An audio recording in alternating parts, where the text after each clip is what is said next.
Salut tout le monde, c'est JF. Bienvenue à la Chambre Noire. Cette semaine, on va voir les cales d'ajustement ou de réglage qui font partie des outils les plus puissants de Photoshop pour éditer vos images. C'est d'ailleurs pour ça que je vais diviser ce cours en plusieurs parties. Sur le logiciel Photoshop, il existe plusieurs réglages pour modifier une photo. Il y a plusieurs manières d'arriver au même résultat.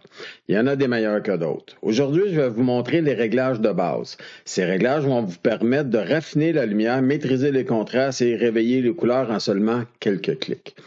Je vais donc débuter en ouvrant cette image ici. Pour vous donner une idée, ça c'est l'image de base telle qu'elle sort de la caméra. Et après, peut-être pas quelques clics, mais je vous dirais 10 à 15 minutes, on en arrive à une image comme ça.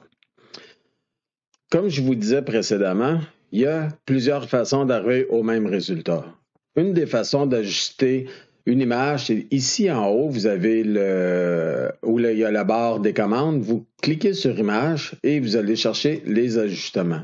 Comme vous pouvez voir ici, il y a plusieurs ajustements qu'on peut faire sur une image. Je vais en prendre une très simple pour vous montrer pourquoi je n'utilise pas cette façon de faire. Vous avez ici Invert, inverser l'image, c'est-à-dire en faire un négatif.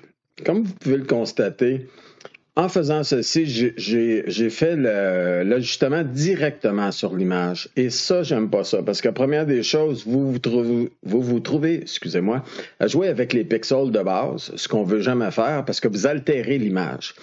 Aussi, c'est que ça ne nous permet pas, à part de retourner en arrière une fois, de pouvoir modifier les réglages ou les ajustements qu'on a fait sur la photo.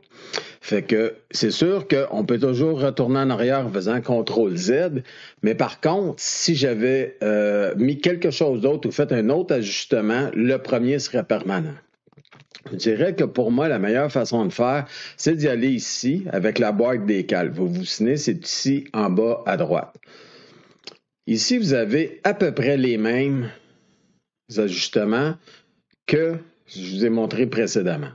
Ce que je vais faire, je vais vous montrer et on va comparer les deux. J'ai déjà pris cette photo-là et puis ce qu'on va faire, c'est qu'on va l'amener juste à côté et on va pouvoir être à même de comparer les deux. Fait que je vais revenir avec ça. Comme vous pouvez le constater, c'est à peu près, c'est sûr que l'ordre est différent, mais à peu près les mêmes ajustements qu'on peut faire d'un à l'autre.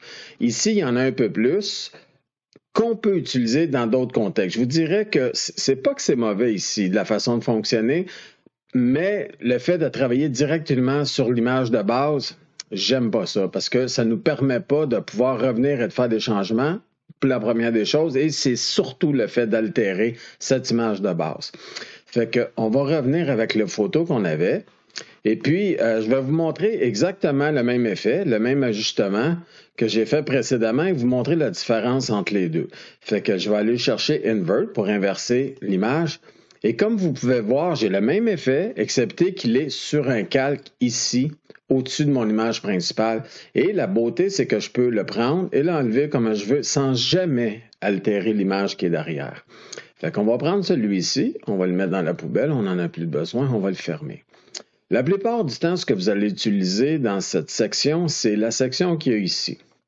Celui que moi j'utilise personnellement en premier, c'est toujours les niveaux. Pourquoi? Parce que c'est rare que votre photo, les niveaux sont corrects. Je m'explique. Les blancs, vous voyez comme ici, là, le petit espace qu'il y a entre là et là, c'est que les blancs sont pas tout à fait à leur maximum. Fait que je vais prendre le petit curseur qu'il y a ici et je vais venir le porter sur le début des blancs.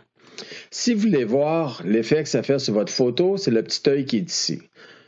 Tout ce que vous avez à faire, vous cliquez dessus, vous avez l'ancienne image et la nouvelle image. Ici, c'est les mid-range ou les tonalités du milieu. Ce que je vais faire, c'est que je vais les tasser un petit peu vers la droite et les assombrir. À peu près comme ça. On peut encore regarder la différence entre les deux. Vous voyez bien que c'est très subtil comme différence. C'est la beauté de travailler avec Photoshop. C'est que quand vous faites des ajustements comme ça, vous n'êtes pas obligé d'y aller fort. Je vous dirais même essayer d'y aller moins fort parce que sinon, de la minute que ça paraît, vous auriez beau plutôt avoir la plus belle photo de la planète. Si on sent le Photoshop en dessous, ça enlève la beauté de la chose.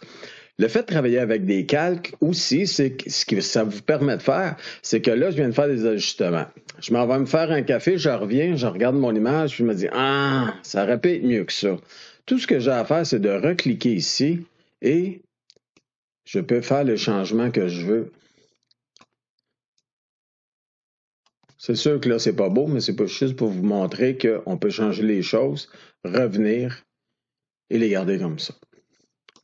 Et revenir une heure plus tard et les garder comme ça. L'autre chose aussi qu'on peut faire, je vais vous le montrer rapidement, c'est quand je vous disais qu'il y a plusieurs outils qui font un peu la même chose, c'est d'y aller, excusez-moi, avec les fameuses courbes. Je vais faire un cours seulement sur comment utiliser les courbes. Pour l'instant, je vais vous montrer rapidement. Ici, la partie ici, c'est les noirs et ici, c'est les blancs.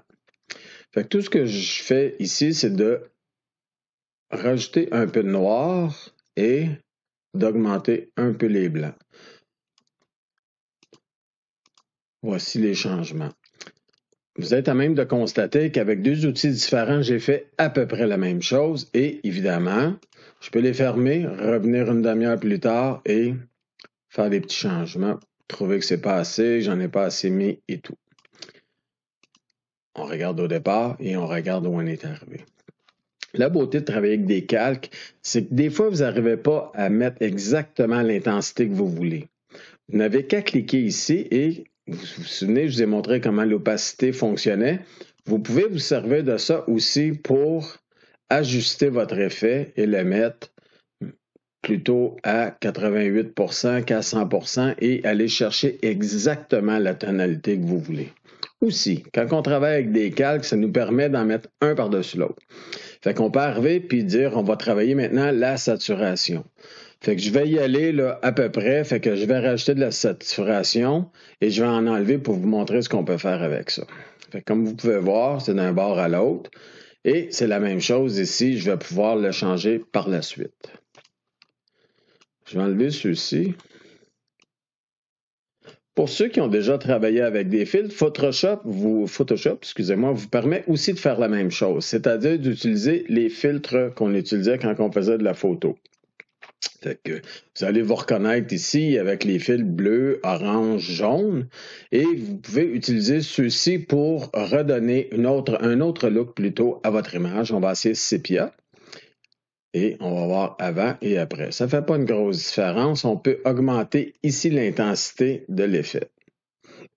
Comme vous pouvez le constater, là on commence à avoir un gros changement. Et si on n'arrive pas à faire exactement ce qu'on veut ici, on peut toujours utiliser l'opacité ou la transparence ici et ajouter ça à notre goût. Aussi, si vous voulez travailler des photos en noir et blanc, c'est aussi la place pour le faire. On va donc cliquer ici et aller à noir et blanc. Automatiquement, la photo va être mise en noir et blanc avec les tonalités qui sont présentes. Mais par contre, ça vous permet de pouvoir jouer avec celle-ci et d'ajuster votre photo noir et blanc exactement à votre goût à partir des tonalités de base de l'image. Fait qu'à partir d'ici, vous pouvez vraiment faire plusieurs changements sur votre photo et avoir plusieurs looks. Fait que pour cette semaine, ça va se clore ici. Comme vous pouvez voir, vous pouvez faire beaucoup d'ajustements à partir des ajustements qui sont ici en bas. Et puis, amusez-vous. Il n'y a rien que vous pouvez faire de mal là-dedans, à part peut-être vous tromper. Mais la meilleure façon d'apprendre, c'est de se tromper et on devient meilleur. Fait que sur ce, on se revoit la semaine prochaine pour la deuxième partie des calques d'ajustement. Ciao!